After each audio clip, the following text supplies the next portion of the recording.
পরিস্থিতি বলতে চাই আমাদের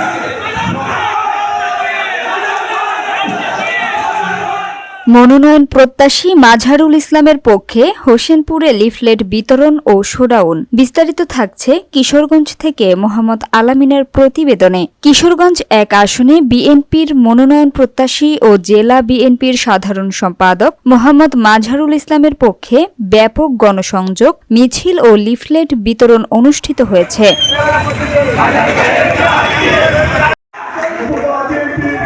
শনিবার বিকেলে হোসেনপুর অডিটোরিয়ামের এক আলোচনা সভার মাধ্যমে কর্মসূচির সূচনা হয়। পরে একটি বিশাল মিছিল হোসেনপুর শহরের প্রধান প্রধান সড়ক প্রদক্ষিণ করে। শহর জুড়ে বিএনপি, যুবদল, ছাত্রদল, শ্রমিক দল, কৃষক দল সহ অঙ্গ ও সহযোগী সংগঠনের নেতাকর্মীদের স্লোগানে মুখরিত হয়ে ওঠে এলাকা। পরবর্তীতে বাজার এলাকায় সাধারণ মানুষের মাঝে লিফলেট বিতরণ করা হয়।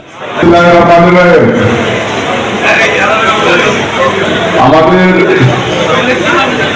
নিজেদের মানুষ, আপন মানুষ,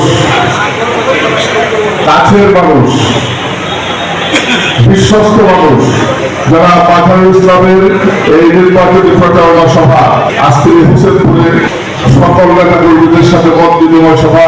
জানা গেছে, প্রার্থিতা ঘোষণার পর থেকেই কিশোরগঞ্জ ও হোসেনপুর বিএনপি নেতাকর্মীদের মধ্যে নতুন উদ্দীপনা সৃষ্টি হয়েছে।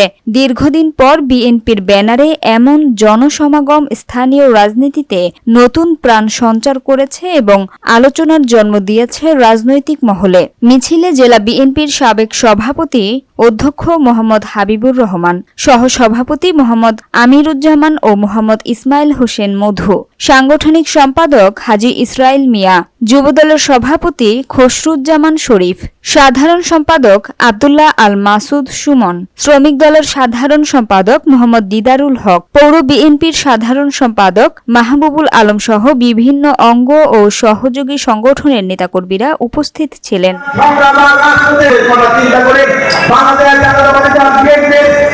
সভায় প্রধান অতিথির বক্তব্যে মোহাম্মদ মাজহারুল ইসলাম বলেন, কিশোরগঞ্জ হোসেনপুরের মানুষ বহুদিন ধরে পরিবর্তনের অপেক্ষায়। আমি সেই পরিবর্তনের অংশ হতে চাই।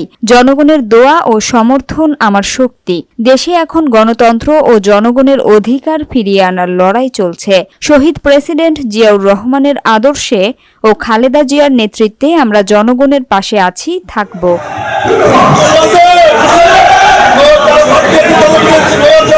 স্থানীয়রা জানান, মাজহারুল ইসলামের তৃণমূল ভিত্তিক সক্রিয়তা ও জনগণের সঙ্গে সরাসরি যোগাযোগ বিএনপির কর্মীদের মধ্যে নতুন আশার সঞ্চার করেছে।